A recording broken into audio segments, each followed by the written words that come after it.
Hi, my name is Chet, here from Avion Technology in the Chicagoland area. As you can see behind me is I-90. Not I think we're past peak hour right now, but still a lot of traffic on the road there.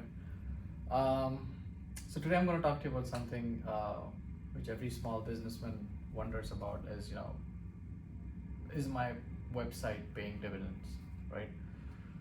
Um, back in the day when I started uh, my career, 15, 20 years back, really all you needed was a website. Now with the proliferation of websites and the saturation of the market, it's not enough to have just a website, right? Your website needs to stand out so that visitors actually end up going to your website. So one of the things that you do need is search engine optimization. Search engine optimization is kind of divided into two types. There's on-page search engine optimization, which is essentially like HTML best practices to make sure that the crawlers can crawl your your website well. The next is off-page SEO. So today I'm going to talk about off-page SEO and essentially DIY off-page SEO for a lot of small business owners. So how can you do off-page SEO, to bring more and more traffic to your website? So the first one is a no-brainer, greater social media engagement, right? You want to be active on LinkedIn, Facebook, Twitter, Instagram, essentially all this different social media channels, so that you're creating a lot of noise, and that noise essentially gets a lot of people to your website. So that's a no-brainer, right? The second thing is actually Q&A. There's a lot of places. I know Quora is one, Reddit is another one, where you can go and you can ask, you can answer questions, right? This is another way in which you can kind of essentially it's a lot of conversations, right? So what you're doing through social media is conversations. So Q&A is also a kind of a conversation, right? To kind of help answer people's queries, right? So one of the things I've noticed is that clients want to go to a subject matter expert, right? They do not want to come to you if you can't solve their problem. Imagine, like, you have a headache, you go to a doctor, right? And the doctor is like, maybe you have this, maybe you have that. You're like, no, you're the expert. You should tell me. You should diagnose what I have. So similarly, your clients, whether you own a roofing shop, or you could be owning like an auto body shop, whatever it is, people are going to come to you assuming that you're the subject matter expert. So again, one really good way after social media engagement to showcase your subject matter expertise is actually doing Q&A. The third thing is create shareable content, right? This could be in the form of an ebook, right? This could be in the form of a case study, but create some kind of a collateral that people can share, right? Again, I go back to this point all the time. In 2023 now, if you have a website which is not offering some kind of a freebie, unfortunately, you're not going to get a lot of people going to your website and filling in that form, that contact us form, right? So I have seen ebooks, case studies become really good hooks, so that people can go and fill in the load capture, the lead capture form, the contact us form. So think about having some kind of a shareable content on your website. The next thing is video submission, right? YouTube again is an excellent feeder channel for your website's off-page SEO. In fact, because it is a part of the Google ecosystem, if you have a YouTube channel which is doing well and has a lot of visitors, it actually also helps your SEO rankings as well. But the best benefit that I see out of YouTube is actually that you reach a global audience, right? If you network within your local chamber of commerce, or if you're known within your city, I think that's one thing. But what YouTube really does is it gives you a global audience. It connects you to a global audience, and you don't know where your next big $1 million customer is going to come from.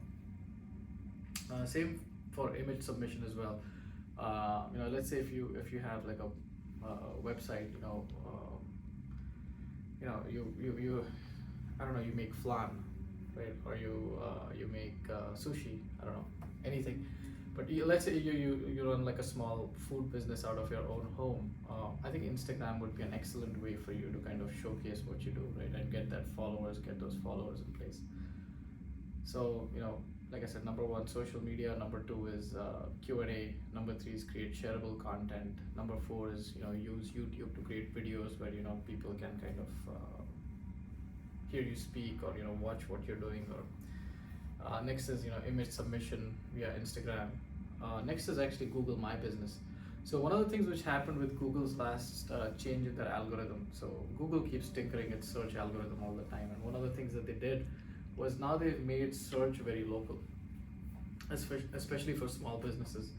So small businesses, if you have your Google, your Google business page, please do claim it, and please do fill in all your details there, and make sure it's updated, because Google gives a lot of weightage in its search rankings for small business pages. The next is actually build relationships. The business world runs on relationships, right? And I wanted to say go for networking events, because that's an amazing off-page activity that you can do, but I'm going to kind of categorize in this bigger kind of an umbrella called create relationships. So the more number of people that you interact with in a week, and you're going to give them your website, and a lot of them are going to look at that card and go to your website. So the more number of new people that you're meeting every week, every month, that's awesome for actually that's really good for SEO, because a lot of them are going to go and check out your website. A lot of them are going to go and check out your LinkedIn profile, and it's an awesome way to create more buzz about your business. Competitive research, that's another way. Again, having a lot of high quality research regarding what you do, your product. Again, goes back to this whole subject matter expertise, right? If you can create an amazing white paper about the industry that you're in, let's say predicting what AI will do to the music industry in 2030. I mean, you can take a stab at that. It doesn't have to be like top quality, but if you can write a 3-4 page case study about that research paper, someone's got to be interested, right? And someone's got to come to your site and look at it. So that's another way that you can kind of boost your SEO off pages, by having competitive research. The ninth one is actually document sharing. This is something that I alluded in the past as well. It's a part of that whole creating shareable content. So if you create good documentation, right, that people can share, case studies, white papers, all the good stuff, PowerPoint presentations, that's going to help your website. Lastly, the one thing that you have to remember with Google is that Google penalizes you for creating crappy content, but it gives you points for creating really good content. So what you have to keep in mind is that whatever content that you do, whatever content that you create, make sure that it is quality content, because Google has a lot of ways they use something like a couple of hundred different signals to analyze your website and find out whether your website is the real deal or not. And one of the ways they do that is through something called as backlinking, right? So if your website has a lot of subject matter, good quality, subject matter expertise filled content, then you're going to have a lot of quality backlinks, right? And the more number of quality backlinks that you have, the higher is your website's ranking. So make sure you write a lot of like focused content. Let's say if you're an immigration attorney who kind of focuses on green cards within the Chicagoland area, especially within the Chicagoland suburbs, for the Hispanic community. Now that's a real niche, right? And if you can write blogs about that, and if you can create content around that, now that's a niche that's going to drive a lot of users. With off-page, I always, if I have to summarize all of this, there's really two things that it boils down to, or three things that it boils down to. A, there's riches in niches, right? So if you occupy a niche, people are going to come to you because you're the subject matter expert. So number one, remember there's riches in niches. Number two, be the subject matter expert and make sure your content reflects that expertise. And number three, once you have that expertise, that content in place, make sure you disseminate that through all the different channels. May they be social media, may they be YouTube, may it be Instagram, whatever. Make sure you spread that content far and wide. I have seen SEO like anything else. I'll give you an example of networking. Right, it's very rare that you go to your networking event and you get a client. Rarely happens. Right, you go for a lot of events. It takes 6 months, 1 year. That's when you build that credibility. That's when people start trusting you. That's when you build your reputation in the market. And that's when the business starts coming in. So similarly with social media, a lot of times people. I've seen clients start a campaign and within the first month they expect results, and if they don't get anything within the first 3 months, they'll usually call it off and say this is not working. And what I recommend is for any campaign or if you're doing any social media, whether it's on page, off page, if you're doing any social SEO activity, please give it at least 6 months to a year to pan out to see the full results. And I'm pretty confident you'll see those, especially if you follow these 10 DIY off-page strategies that I told you. Chet here from Avion Technology here in the Chicagoland area. Like I said, you can see the I-90 behind me. We are a boutique website design development company. We specialize in 3 silos: product development, helping agency partners with white label programming. We also do digital transformation, and actually we are in 4 silos. The 4th one is digital marketing. So if you have a question about any of these or what I just spoke, please give me a shout. My number and email is right here.